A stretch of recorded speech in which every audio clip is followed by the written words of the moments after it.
Good evening, ladies and gentlemen, and welcome to another edition of Techniche Tips. I am your host, J.M. Smith, Joseph M. Smith, whatever you want to call me. As long as it's J and it's biblical, I'll take it. And I'm with my host, Kourtney, today. We're going to have a wonderful conversation. So before we get started, I want Kourtney to say hello to everybody. Hey, hey, hey. Hey, hey, hey, hey. We were just talking about children.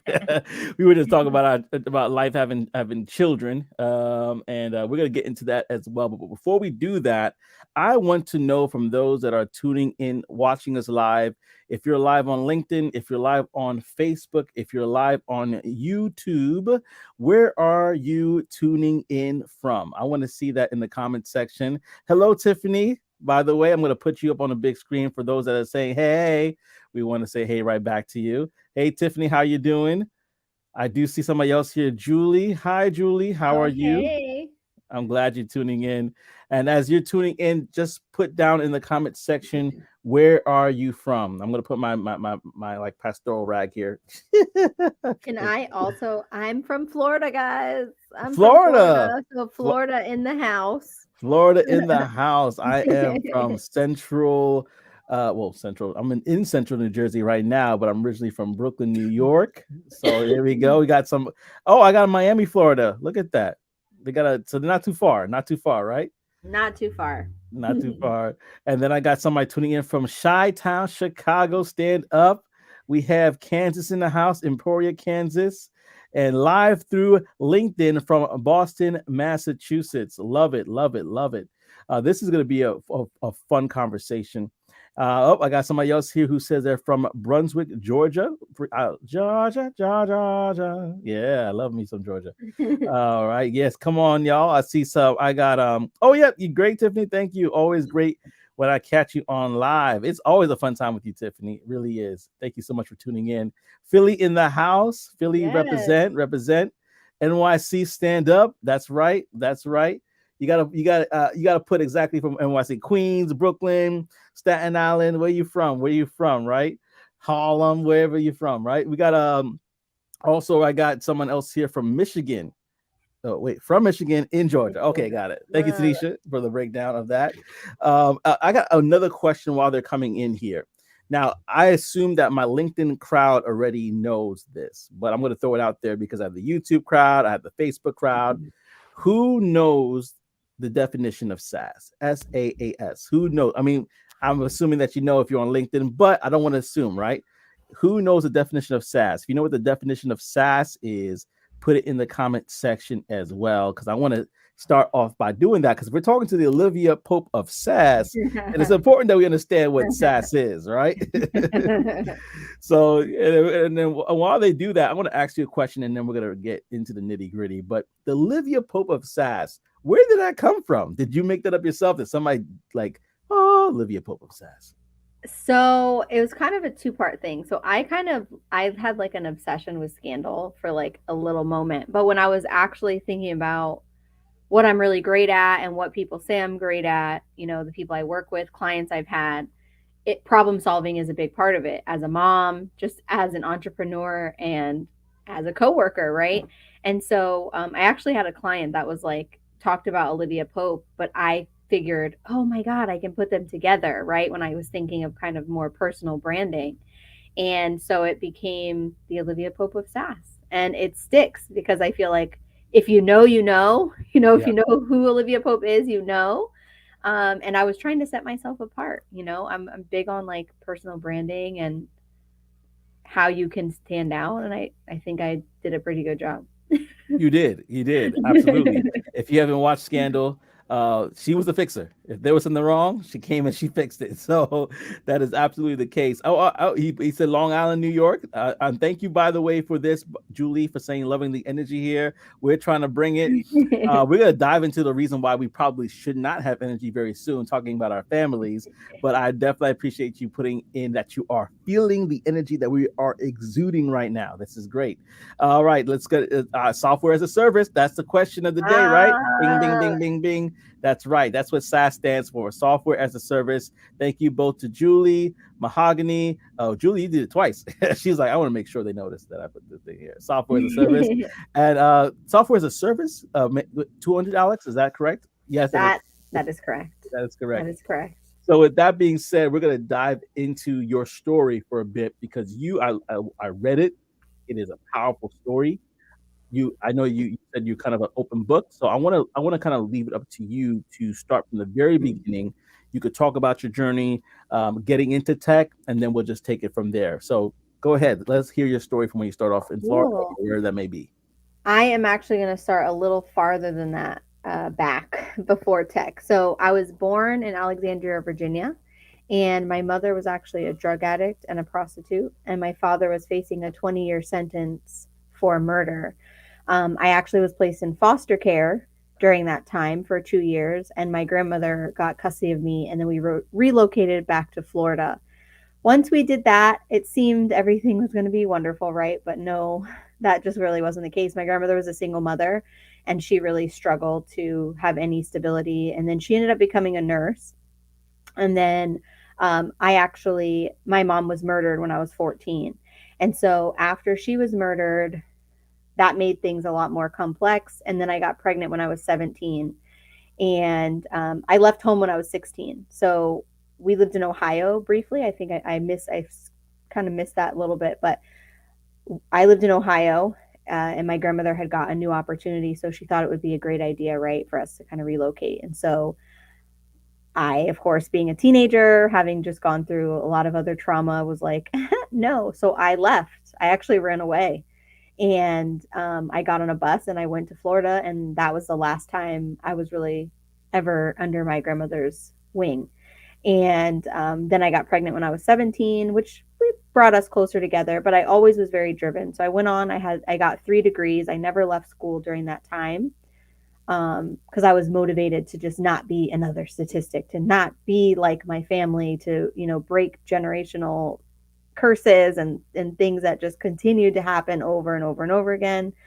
And I also knew my husband since I was 14. And so, we've been together since I was 18 after I had my son. And I was actually a clinician. So I was a behavior analyst by trade, was my formal official what I went to school for. And I was testing for 2 years for my board licensure. I took it 9 times total. And I was 3 points away before I had a real come to Jesus moment. I really had to get really serious with myself on if this was really what I wanted. When I looked at the career trajectory, was it something that I truly wanted to continue keep doing, not only for the mental and emotional just stress that it was causing, but I had invested so much time into it, right? And so I felt like so many people feel like, if I leave now, did I just waste it all? And so I decided not to, after a lot of tears and a lot of sadness. And then fast forward to actually the pandemic was when I officially decided. So it was 2021 actually is when I decided that I was no longer going to do it. And I was scrolling through YouTube like so many of us, and I came across SV Academy, and it was for tech sales. Now in college, and I had sold life insurance. So I had been in sales pretty much I worked at a strip club, like I've been in sales. So it wasn't really new to me, but I knew that I decided I liked their mission. They were, trying to get 1 million underrepresented people into tech. And I knew if I just invested into myself in that way and really surrendered to the program, that it would pay off, you know? So to me, the investment wasn't that big of a deal. And so, especially coming off of a master's degree, right? And so Mm-hmm. it was like, oh, I can just pay $10,000 for this program, which essentially is still investing in myself. I learned way more than I ever anticipated, but I finished January 26th of 2021. I had my offer February 7th for Dun and Bradstreet. And then fast forward, and well, no, I'm missing some. So at the same time, I got an opportunity to consult. So I started consulting at the same time on the side, which, you know, my company didn't know, but I got an opportunity to work with R&B artist Money Long. And so I was consulting, which was like a dream opportunity that came from my podcasts. And right, I was like, oh my God, this is amazing. And then fast forward 6 months, and I was laid off at Dun and Bradstreet. And it was right before all the big tech company layoffs. And so I was a little sad about it, of course, but I also realized that this was an opportunity. And so I decided to really hone in on what I really wanted to do.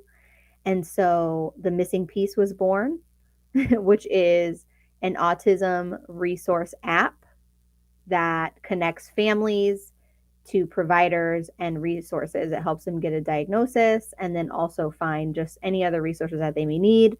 You can think BetterHelp, but for autism. And also Hope Dealers IO with Nikki from SV, which is an educational coaching platform. So we do coaching and help people break into tech, help them with like interviews and personal branding and how to tell their stories. And then also, we have something else in the works coming, but I can't say too much about it yet. Oh no, yeah, you gotta hold on to that. Hold Yeah, on, yeah, just a little yeah. while. Oh And so man. that was like a really long intro, but I wanted to give everyone like the full scope of the very beginning to now. And there was a lot more tears and really tough things in the in between, which I'm Hmm. sure we'll get into. Flowers grow on the trail of tears. I mean, I just thought about that, but like that thought just came to me. Flowers do grow on a trail of tears. And so I think, man, like your story is amazing. I think that it's one that, many people could resonate to because sometimes we're born out of circumstances that we really did not, we had no control. This is a fact of life. We had no Mhm. control. But in order to turn, I know it's kind of cliche, but in order to turn lemons into lemonade, you have to kind of go through that process of actually squeezing out the juice out of it. And life does that at times. Can you talk a little bit? I want to kind of go into the love story there because that's the first thing I was like, woo, you have all this stuff that you grew through. And I know that through your life, you probably learned how to be a fixer of things. Things weren't right. You kind of had to develop that personality to fix things with everything going on with your grandmother and things of that nature. You had to be independent early. Uh, Mhm. and I will talk about that more later. But I want to talk about specifically you and finding that love, because that people, believe it or not, especially those that are married that are watching this, having that significant other can really alter the trajectory of where you want to go. Can you talk about the impact your now husband has had on your life? Yeah, that's a really good question because so we actually met in middle school. We Mm. met when I was 13 and he was 14. And he came up to me. We had a mutual friend, and I was having a birthday party. So I thought I was so cool. And he was like, hey, can I come to your birthday party? And I was like, sure. And that was kind of it. That was how we became friends. Um, but I actually had my son with somebody else. So my first son is not his biologically, but he has literally was there for me. He took me to all my doctor's appointments. You know, Wow. he was my best friend at that time, believe it or not, right? Like we were still only friends. We didn't actually start dating until after I had my son. And then after I had my son, right, it was just kind of like, okay. actually what really happened. Okay, it wasn't that simple. I'm going to tell you a really funny story about that. Is after he had my son, he was dating somebody. And that is when I realized I don't like this. Okay, I don't like this. I do not like this because he wouldn't want to hang out with me as much. And I was like, I want to be with him.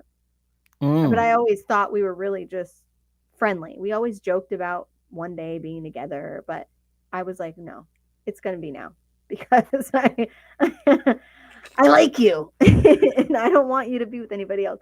But he is Mm. the most patient. He makes me want to be a better person because he's so kind. Ooh, my earring.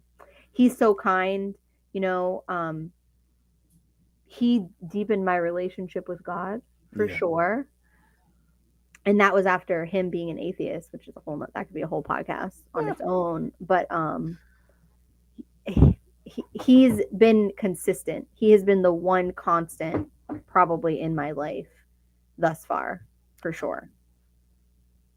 That's amazing. You know what's so funny? You're talking about your story. I'm thinking about me and my wife, and we were close friends at the time. I didn't know she liked me for an entire year during our friendship, and she was just like praying with her girlfriend, like, Lord, let him see this because he is blind. I mean, I know he's wearing glasses, but he is blind.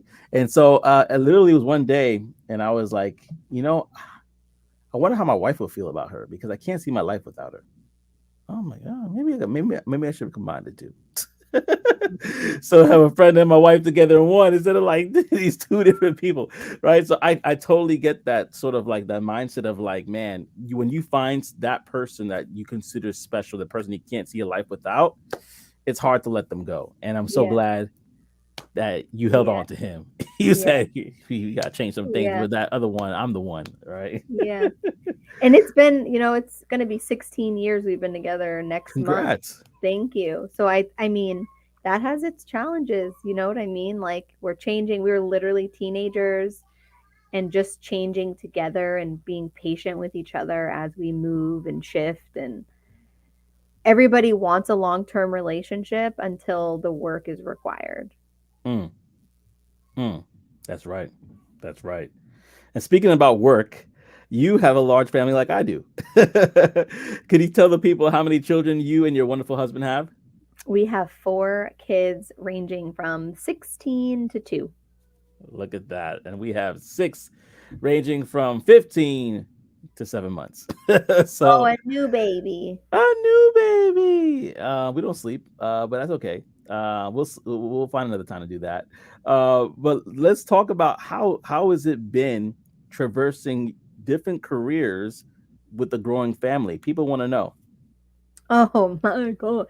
Actually, so I can laugh now that Oh yeah. other things have changed, but when I really had that moment, right, in 2021 after I went and took this test again and saw the fail, cuz it says fail, which like who I don't even know why we would have that on a test where it just says that, but whatever. Um it was really devastating because I felt like everything I worked for, my family's depending on it. Our lives are going to get significantly better. Just so much was wrapped in that I mean, I also had to uncover why so much of my own personal value was only wrapped in my work. But that has been extremely difficult. And in the last 2 years specifically, I had my fourth son, so then I wasn't working. And then during the pandemic, my husband actually worked in tech. He was doing like support for restaurants, computers. And what, as we all know, during the pandemic, many restaurants shut down. And so most of his clients were no longer. And so he lost his entire income. Oh. And so I was pregnant, I wasn't working, and I had decided to make a career shift post right after I had the baby. And my husband's like, "Are you sure you don't want to take the test one more time?" Like, "Are you Mm, sure?" So it was really, really, really, really challenging. yeah. And then of course facing the layoff that I had again, because it was just the moment where it felt like, okay, I'm going to have a little bit more stability even as I'm building my own business. Because if anyone here is an entrepreneur, they're trying to build something, like, it is not what you guys see on Instagram. Like, Mm-mm. you guys see people and the flex is real and all those things is wonderful. But Yep. when there's no money in your bank account and your kids are hungry and bills are due, there is a very, it creates a lot of stress. So it has been really, really wonderful, all the things that have been able to happen, and equally as challenging and stressful making all of these changes. But I think if the one thing I could definitely tell people and just encourage people, especially like in sales, right? It's an ebb and flow, and that is just the Yeah. reality of life, and the ability to pivot, especially through entrepreneurship. I think I'm continuing to reinforce this idea as parents. We have to be willing to pivot when we have new information, Mm. right? I don't think I probably could have put myself in less pain if I would have stopped taking the tests like at round 3. And really just because it's only a 60% pass rate for the test. Mm. And then that actually decreases every time thereafter. Not to say that you can't be a different, I didn't want to believe the statistics, but I think it was my own unwillingness to face the reality, is that I really didn't want to do it, Yeah. even though I had invested all this time and money and effort. And so I would just encourage people to pivot if it's not working. Like, you don't have to wait for 5 years or a year. You Yeah. can you can see after 3 or 6 months, like, okay, this method and whatever I'm trying to do, like, I need to change it, or a month, depending on what it is, right? Yeah. Not, it's not quite that simple, but just be willing to pivot when it's not working. Yeah. Absolutely. And speaking about pivot, pivoting. There we go. All right. Speaking about pivoting, we're going to talk about tech sales real quickly because that's what we're really here. One Mm. of the things that we're here to talk about. Before I do that, I want to go to the comment section here. We have a few people that said, "Man, such a powerful story," and it really is a powerful story. So thank you so much for sharing it with us. I hear Network Savage says, "Thank you for this. Like, this is something that he or whoever that is, I can't see the picture that well, but is really intrigued by." So thankful. So thank you again, Kourtney, for sharing your story. And let's go to tech sales because you are the Olivia Pope of Saas. Let's That's talk right. about your experiences. I mean, even though you did have that unfortunate layoff, what was Mhm. your initial experience working at the company that you got hired for? So I was in love with the experience. So I was very strategic in where I wanted to go. I wanted to be closer proximity to businesses. And so the people who are watching might know what Dun and Bradstreet is. If you have a company, you have a DUNS number. But more than that, essentially think of it like your business's social security. And every business on planet Earth has one of these, pretty much, if they're running a legitimate business. And so to me, I was so excited to be there. And then once I actually got there, I was primarily targeting mid market and small businesses for sales and marketing software solutions. And I was accepted into a mentorship with the C suite. Like, it was such a great opportunity, and I Big was things. so excited about it. And it was a huge company. They've been around for 150 years. So I was just very excited to grow and to learn. And, that just wasn't what God had in store for me. And so yeah. I mean, I loved it. I did love it. I loved the sales aspect of it.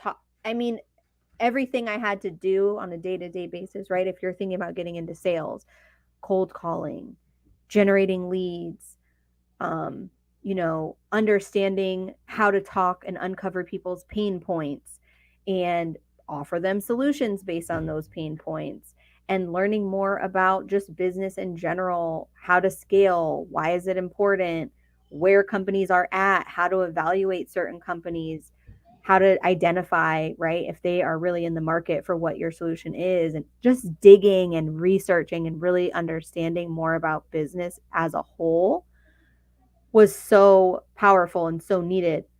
Um, there was a sermon that we had at church, and they were talking about how you can only connect the dots looking backward. Mm. And I wouldn't have necessarily known that deepening those skills at that time, especially if you're in sales and it's not giving you the results you wanted. Because I can be honest, in that experience, the department we were in, the product that we actually had wasn't great product market fit. Sorry if you're from Dun& Bradstreet and you're watching this. I mean, we're not at the company anymore anyway, but it wasn't a great product in compare. Like, I mean, it was against Zoom Info, and even though we had better data, better quality data, it just wasn't, the product just wasn't that great. So whatever. Nonetheless, it was it was just such a valuable experience that I didn't even like, I didn't even hit my quota for like 3 months. Mm. Mm. Yeah. Right. And so that was so disheartening. Yeah. That was so disheartening because I'm like, ooh, I'm coming in, I'm gonna kill it, I'm gonna do all these things. And I was like humbled quickly. Like, Yeah. okay, you have to pivot. So I did, I did. Yeah. And actually, I forgot to mention this, just so people know, we're gonna have a Q&A session at the end, y'all. So don't go anywhere. If you have any questions for Kourtney or even questions for myself, we are going to be answering these questions at the end. So please go ahead and put the questions in the chat. Even now, I'm gonna go back and go through all the questions as much as we can. We're gonna answer it tonight for you before we head out. So don't forget that. Put your questions in the chat, and we're gonna definitely talk about them. So speaking about that, you decided to pivot into entrepreneurship. Can you? I know you mentioned a little bit earlier about how the grind is not easy. It's not for the faint of heart. But one thing about tech sales that I love is that it actually helps you in teaching you and developing a mindset of a business owner, of an entrepreneur, of someone that's looking to go out on their own, do the research, outreach, and discovery. Right.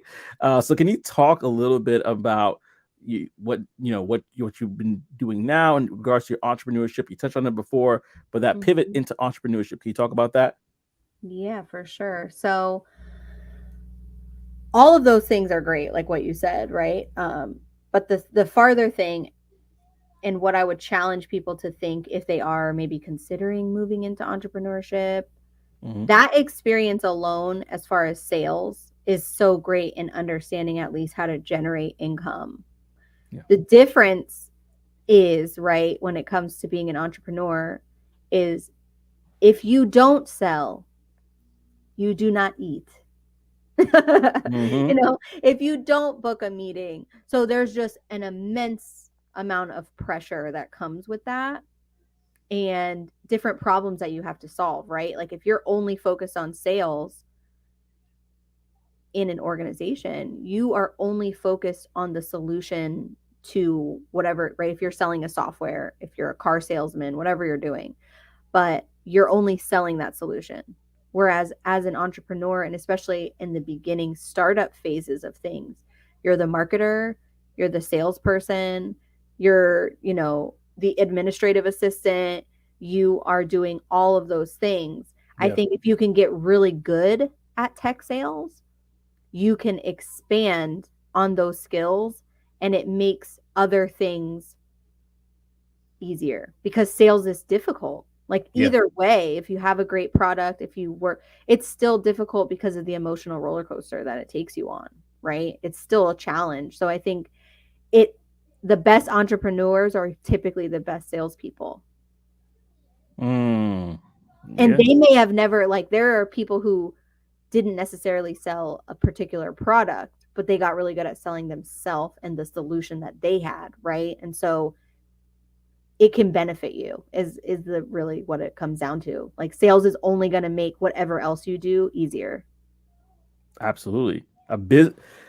Can a business be truly a business without sales? No, because you have to sell. Exactly. You have to sell something, whether that is yourself, right? Like I have to sell myself when I talk to an investors. I have to sell myself. I mean, I have to sell the solution, but at this point, it's not a full-blown proven product yet, right? So in order for me to get capital to start the process, right, I have to sell myself. People have to believe in me first. I think if you're thinking about discovery calls, right? And you're making cold calls, you're trying to get people who have no idea who you are to get on the call with you. You have to be able to sell them on why they need to talk to you. So it's like you Mm-hmm. are selling yourself, but you're also selling the solution. So if you can get really good at your messaging and get good at marketing, I mean, those are two things that like, whew, you want to get me real excited about something, sales and marketing together. If you can do those two things, you're good. Ooh, you're You're good. good. Yeah. Ooh.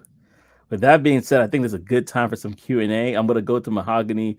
She didn't have a question, but she made a good point. She said, yes, indeed, tech sales has truly amplified my entrepreneurial skills. Mhm. And that is true. Like even though I had like some background as a solar sales, inside sales specifically, so I was working from home and remote and all that good jazz. Mhm. Uh, Getting into tech sales, all this has helped refine my business acumen. You Mhm. know. So with that being said, we are going to open it up for Q&A at this particular time, and I'm actually going to be the one to kind of start saying something here. With regards to my question. My question to you, okay, I am Tom, Dick, or Harry. You give me whatever name you want to give me. I'm coming off. I'm like, hey, I want to pivot. You're talking about pivot, Courtney. I want to pivot into to tech sales and do this amazing thing.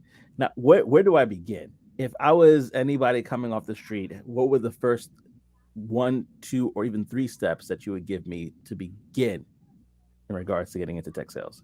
This is perfect because this is my favorite part of like getting people to make that switch, right? When they're looking and they're asking me for certain things. I would say one, why? That is the key thing, and not because my kids love me and my really truly like why specifically. And then the other thing is what industry do you actually want to be in? Right? Because now you figured, okay, I want to do tech sales. I know why I want to do tech sales. I want to make a lot of money. Cool. And I want to work. Now, where do you want to work at? And I think that that's really important because people often will say, well, I just need to switch out of what I'm doing. But if you want to sustain what you're doing and you want to be excited about what you're doing and think for the next 2 to 5 to 10 years, right? What it's going to, when it gets hard in sales, there's got to be more than like, I just want to make the money. It's got to be something more than that. Um, and then also, I would say, I think the third thing is then figuring out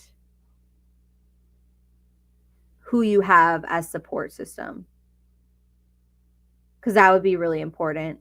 And like making sure there's people who are doing what you want to do, because sometimes we can be biased by other people's opinions, or people who've never seen it and don't think that it's possible can sometimes throw you off course. Like we had a girl recently, when I just came back from speaking at Diversitech, and she is a nail tech and she's actually transitioning not into tech sales but into data analytics. And she's had a lot of pushback from people because they just don't believe that it's real. They don't believe that you can make the money that she talks about. And so I just like encourage her. I was like, you need to just stay in the light. Like you need to stay around the people who get that and who understand it and who you literally have seen and hugged, and you know that it's tangible because these people are telling you like I've done this, because it just continues to expand what you actually believe is possible. I don't hear you. That's how, that's how you know it's live, y'all. That's how you know it's live. But I was writing down notes. I said, one, what is your why? That's the first thing you said, like getting that why. And two, you said find your support system. If I got that right, right? The industry, figure out what industry you want to be in, Figure out what industry you want to and be then in. support system. There we go. Figure out what industry Mhm. you want Because people to think be tech and in. they think tech. And I'm like, no, guys, like you have to unravel what that is. Like, Mm, what do you dream about? Where do you actually, I always loved like entertainment, media. You can work in media tech, yeah. you can work in media tech selling software, or being in data or whatever. And or you can work in Canatech. Maybe you love cannabis. Work in Canatech. Maybe you're really passionate about the environment. You can work in agriculture, agritech, right? So there's solar tech. Like there's so many areas of tech that are untapped still who definitely need black people in there. Okay, let's Mm-hmm. do that.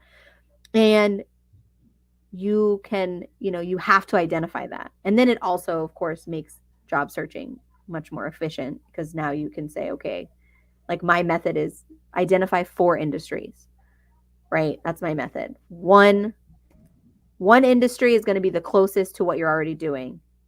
That will be the easiest transition. So for me, I was in behavior analysis. So I was applying to companies that use or companies that provided ABA clinic software. That was what I initially was applying to. And then I had like my dream industries. I wanted to be in business, I wanted to be in media and entertainment, and I wanted to be in like real estate tech. Like cuz I just have I have real passions for those things. They were interesting to me.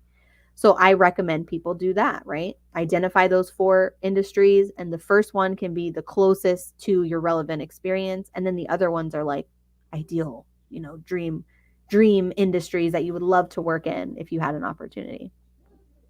That's good because I think a lot of people think of, hey, I just want to break into tech. And I've actually Mhm. spoken to students and other people that I'm like, hey, I want to convince you to think a little bit more strategic.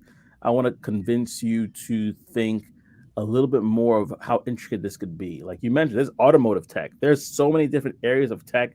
In fact, I would say it throughout for everything that we could think of in our lives, there's a tech company or companies associated with that Mhm. industry, with that particular thing. So fit tech, if you like a fitness trainer and I want to like, oh, I love fitness, da da da da da, boom, you just have to do the research and kind of find your way in there otherwise. And so I am want to remind people right now, please put your questions.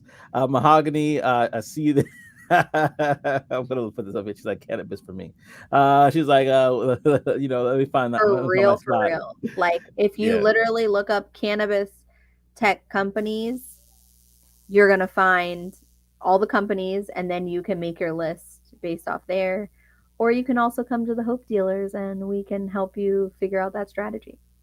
nice. I think that I was about to say that this is a good pivot into what you do with your particular company with you and Nikki. You guys are consulting people that want to break into this industry. So if you have any questions, this is something that she does for her bread and butter. You're getting an opportunity to be able to for I'm gonna this is a bad analogy but test ride consulting services with Kourtney. Yeah. So this is a preview there. That's better. A preview of what you could get working with Kourtney one on one. So I would encourage you right now, if you have any questions, please put it down in the comment section below right now, and I will put it up. I will share it. And Kourtney, I will address it. Either if it's a question for me, great. If it's a question for Kourtney, great. But yeah, if you have any questions about tech boot camps, any questions about pivoting into tech, we're here for you right now. So go ahead and put your questions in the chat below. Now I'm going to go to this comment here that was made. I think the closest to my experience will be logistics tech, but I'm interested in fintech. And I have a follow up question to that. Uh, when you say the closest experience you have will be logistics tech, what did you do prior to that would make you say that? I'm just curious. So if you could put that in the chat, that's great. But let me ask you a question since this is here. Hmm. You mentioned fintech. I think a lot of people hear fintech and they think, bank. They think the traditional financial institutions. Can you kind of break that down?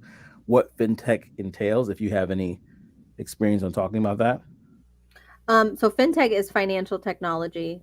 It is banking, but you can also think of anything that a bank actually needs. So software, the software that they need to use to communicate with customers for other organizations. If you think of credit card companies, if you think of literally, I guess, Cash App, right? That's considered like any of those types of apps. Zelle, those are all fintech companies. I'm wondering if logistics, if she did like trucking, or I'm thinking of, any type of manufacturing or supply chain? Is that maybe where, because they also have their own tech companies for that kind of stuff. Yeah, it's like a separate industry. Yeah, Hmm. yeah, Like totally. supply chain. That's what it sounds like. I don't know if that answers, or if you, like he was asking, if you can say maybe what your title was. Yeah, yeah, like a little bit more background just to kind of give us Yeah, context. either the title of what you were doing, the industry you came from. Yeah. All right. I have another question here from Julie. What is your advice for those that are already in tech and want to pivot into the other side or another industry within tech? So I believe it's like changing roles, changing positions. I think that's what Julie is referring to. Hmm. What would be your advice? If it's role related, I mean, I think you just need to figure out a what role it is, and then what skills are necessary that you need to have, and do like a self evaluation. Do I have these skills, or do I need to actually gain the skills to get them? And then if I have to gain the skills to get them, I would also encourage you. I'm a big fan of networking. I ask people questions. I send people videos. I am like OD on anybody that I can talk to and get information from. But you can then, like, I think once you identify a role, you'll be able to then target people that you can ask more questions, like, what softwares do you guys use on a regular basis? What would you recommend that I, need to invest my time into learning? And then American Dream Academy, I believe. I will send this to you as well after this, but I'm pretty sure it's American Dream Academy. So they offer a bunch of programs for free. Mm. SV is one of them. I probably shouldn't say that as somebody who can get a referral. Discount? However, it is, though, like, it is just the program itself. So it doesn't include all the other, like, career coaching and extra added layers of resources. But they have data analytics, they have front end development, back end development. Like, they have a bunch of programs that you can learn on there, and it's free. So that is an option if you are, a self learner, um, that you can consider. But go to like any tech networking groups, or like people do like hackathons. They have things like that for more technical roles that you can just learn from. So I would definitely say find the role, right? Identify which role it is, and then see what skills you currently have, where you need to go, and then find people who are currently doing those things and see what their opinions are on it. Yeah, yeah. And if I could And then piggyback, execute. That's probably a huge one. Sorry. Execute. Then you have to actually do it. yeah, it's not gonna happen through osmosis. Oh, I'm thinking about it. It's coming. It's coming. Oh, no, that networking portion, I think people sleep on that a lot. I Hmm. think the fact that if you can find somebody that could champion you, that can guide you, that is where you want to go, that I think is key. So like again, it comes through identifying where you want to go first and foremost, and then find. And I've interviewed somebody recently that did this, and they find that person that is where you want to be, and let them and like somebody that's a mentor that's mentoring you. If they say do X, Y, and Z, like Courtney just said, execute X, Y, and Z, and it will definitely work out for you. So hopefully that helps. I think that's a Yeah. great question, by the way, Julie. Thank you so much for sharing that. And we got some feedback from Tanisha, who says, I worked 6 years in logistics industry. I worked as an account planner, dispatcher, in trucker, shipping, and a shipping clerk as well. Hmm. So that definitely provides context. I think you could definitely, you know, you could you could probably even find uh, plenty of work in fintech. Uh, what would you say to that, Courtney? Now that we know have some context. I mean, just the little bit of context. First of all, transferable skills are very, very real. So I just based on what you're saying, and it's really going to be you would probably need to book a call. That's just the reality. But um just based on what you're saying here, there's a lot of ways you can go. And essentially, what's going to have to happen is you're going to have to identify and break those into measurable things, right? And say, I did this, this, and this. But that is ultimately based on what role you're trying to get into. right? So it's like it kind of goes in a circle if you're not really sure what you're trying to do. You're like, yeah, I want to break into tech, but then you don't know what you're just kind of like throwing darts and hoping something sticks. So you have to get more granular. You have to figure out if you want to work in fintech, and we can start looking at what what's required. What are they asking for? Oh my gosh, there we go, my earring. Um, what are they looking for? And then you basically work backward from there, because then you can plug in what your skills are, what your actual experience is based on the specific role and what similarities, and then you can also fill in those gaps of what you need to continue learning. It may just be the language. Like maybe you can start looking on Facebook. There's definitely like Black Women in Tech is a great Facebook group that you can go in there and see what people are talking about. You can browse before you even have to interact. That's a great resource. And just like look up fintech, literally, or go into ChatGPT. If you don't know what that is, figure it out. But you can go and look up like fintech terminology that I should know and see what happens. No, that's so good. That's really good. I'm actually going to go to Julie real quickly here. She says, "Thank you for the information that you have." And I mentioned it earlier, but Nikki, who was a friend of the show, hey Nikki, she actually was one of my first guests that I had on, and it was a tremendous conversation that we've had. And and Nikki and Kourtney have partnered together to help you. So if you have any questions that you want to reach out, go ahead, book a call. Her LinkedIn is below. It's cool. They, of course, they could like connect with you on LinkedIn, like befriend you and everything like that. There, I'm assuming Kourtney, like that's not a problem, of Yeah, course. absolutely. Connect with me on LinkedIn. You can book a call at the link in my bio. So basically, with Hope Dealers IO, we're still ironing out all of the like back end website and all of those things. But I come in and I help you figure those things out. So for Yeah. somebody who has no real idea or direction on where they're trying to go, I do that. I also help with like the personal branding, right? Figuring out outreach strategies, how you're going to do all those things. And then Nikki Mm, is more focused on interview prep. So once we have direction, right, then we can say, here's what you need to get prepared for. yeah. We're also doing webinars every Wednesday that you guys can attend, 8 p.m. Eastern. Different topics. This week is most common interview questions. Last week was how to tell your story. And so that's one of the free resources that we're offering. And if you guys are looking for any volunteer work for the Missing Piece app, you want to be part of something that has a social impact, you can also get in touch with me. Yeah. Actually, I forgot. I'm so busy. Went to Yeah. go to questions. I Oh, good. have a question from somebody here. I'm going to get to your question, Amari.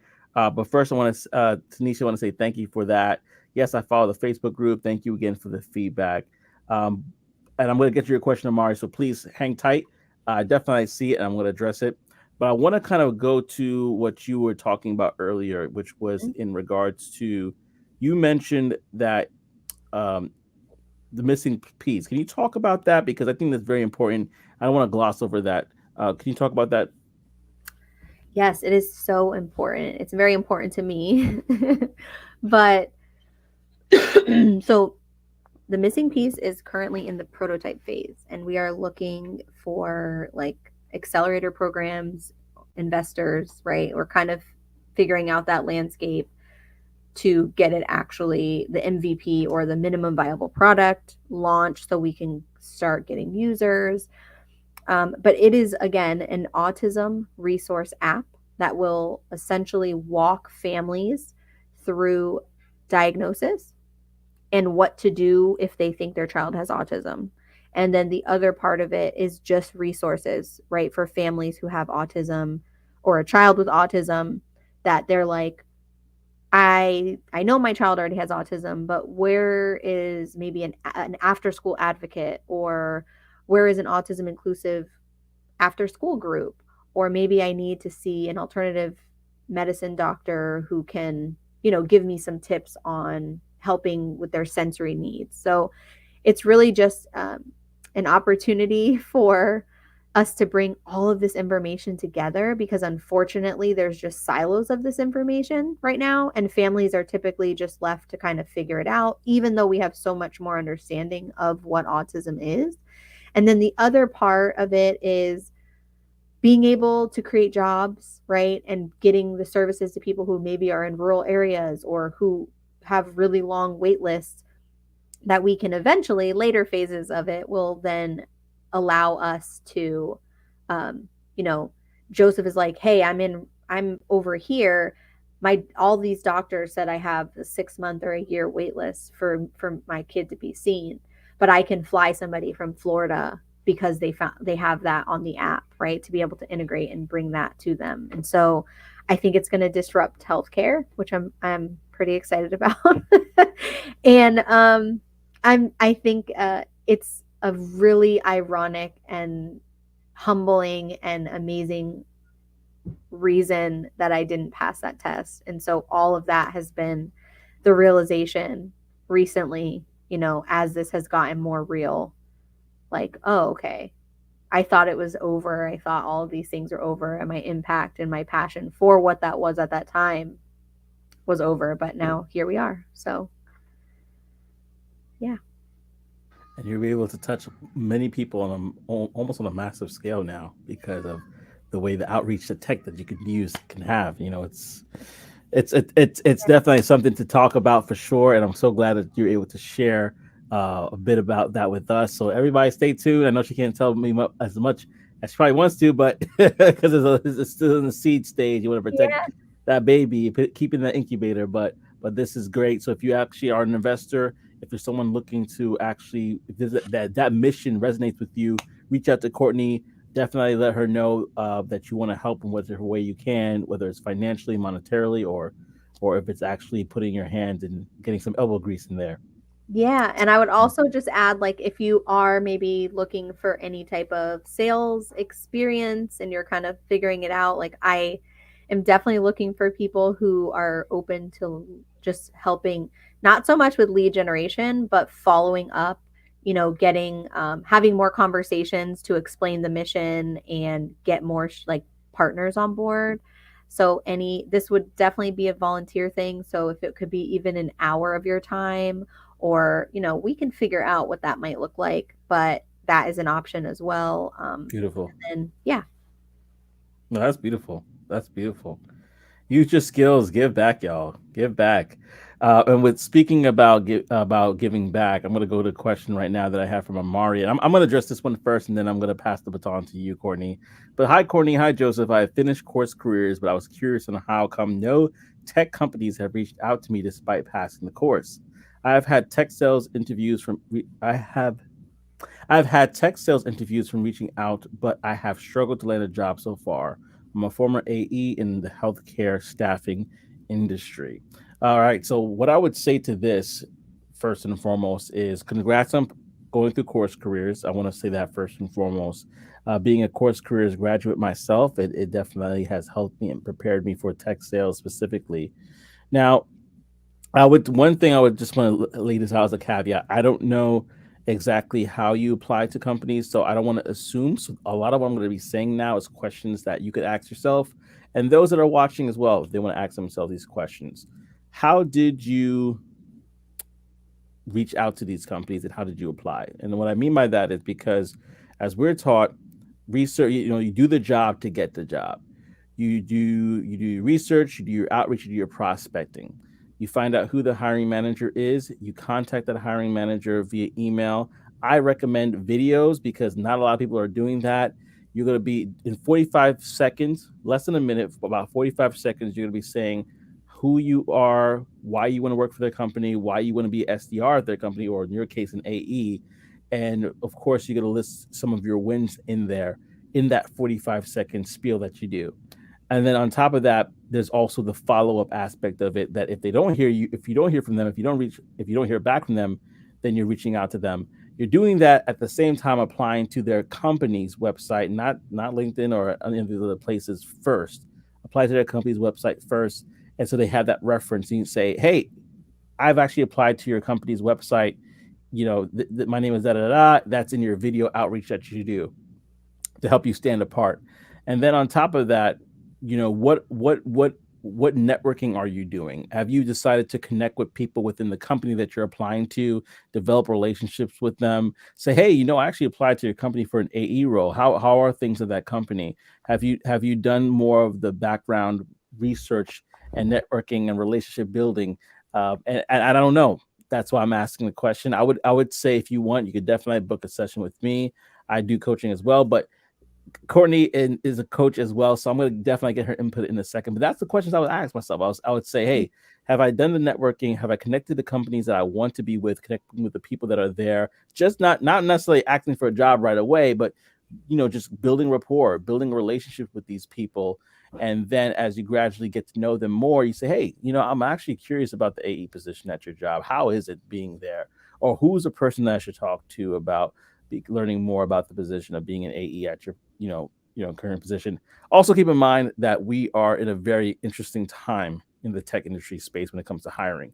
Um, there's a lot of people that were laid off, and this summer is going to be, it's like there's times of feast and famine. This summer there's going to be a lot of hiring, but the pool is going to be very populated with people that have years of experience in the field right now. So your competition is very steep. And sometimes some of these companies already have waiting lists. So what you're going to have to do to separate yourself apart is going to be, you're going to have to probably do stuff like the video outreach. You're going to probably have to do stuff like following up. You probably have to do all these little things that is like a job within itself in order to stand apart. And so I'm going to pass the baton to Kourtney right now. That's my 2 cents, but I want to pass it to Kourtney and really kind of get her input on what Amari should do. I agree with everything you just said. And also, I would even encourage you to go one step further with that creative outreach. And if it's something that you really, really want to be a part of, go there. Come on now. Go there. It feels Okay. old school saying that, right? Go there. If you're in proximity to this place, of course, but even if you're maybe not, okay, I've done some things that I had to do to get what I needed. And Yeah.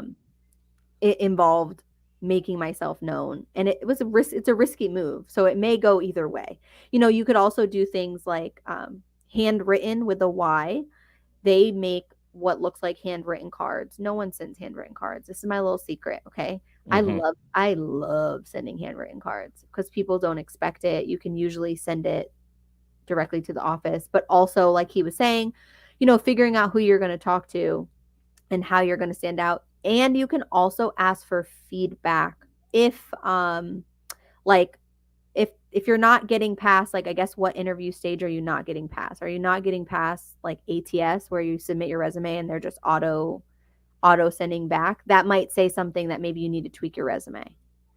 If it's you get an interview, but then you're not getting to the second or third or an offer stage, now where do you need to adjust, right? Is it that your confidence isn't there, that you maybe need to highlight more of your selling experience?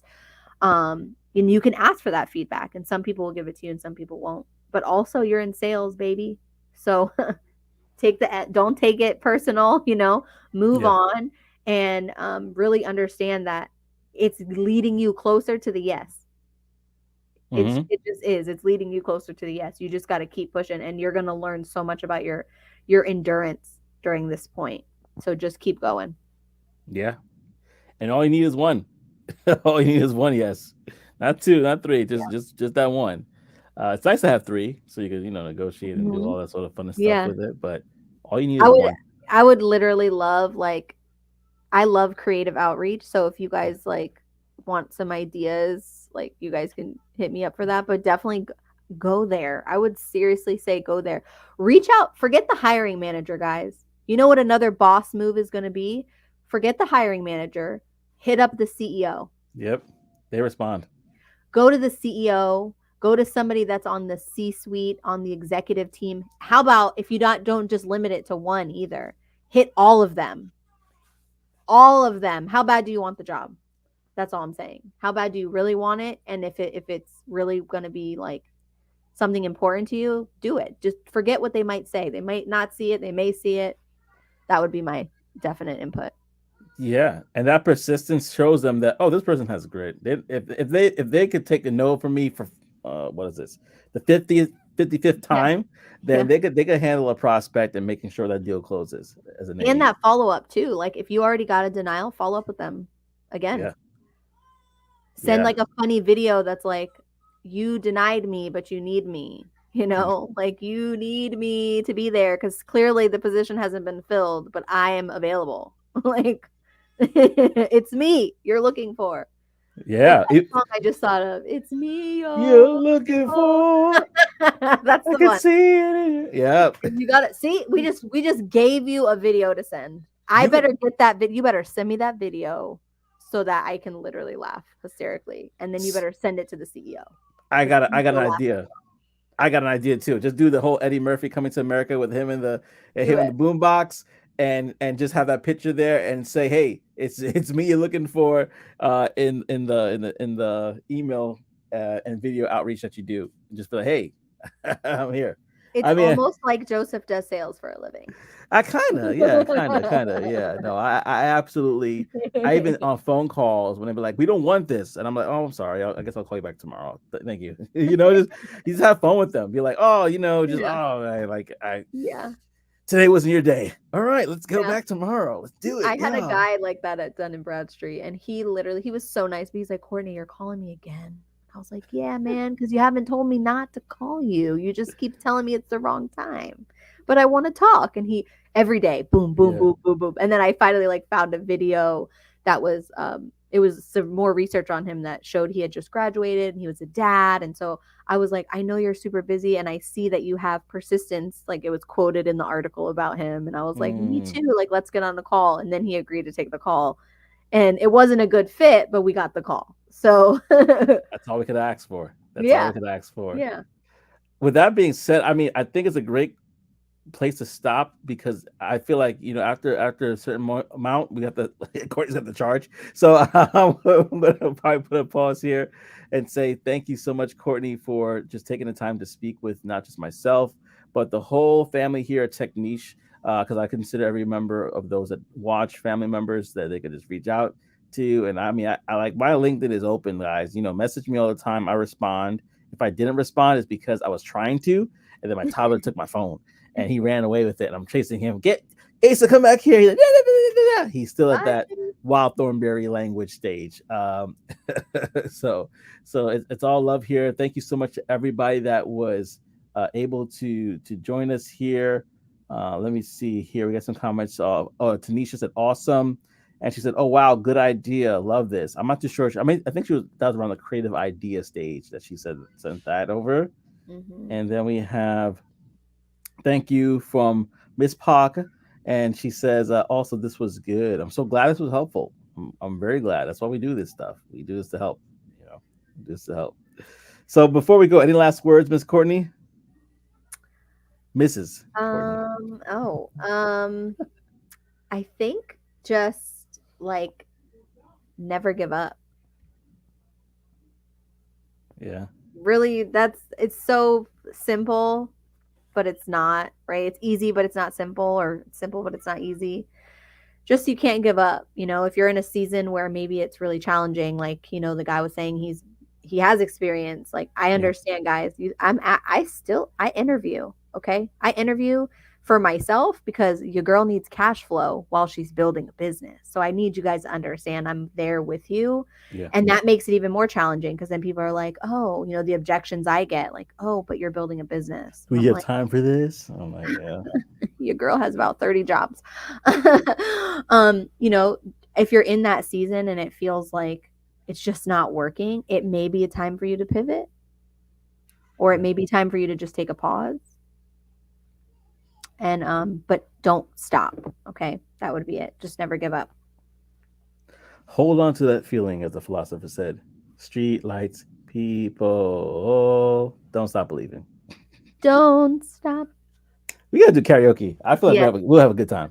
Bring Nikki, bring the whole Oh crew. yeah. We got we have a good time.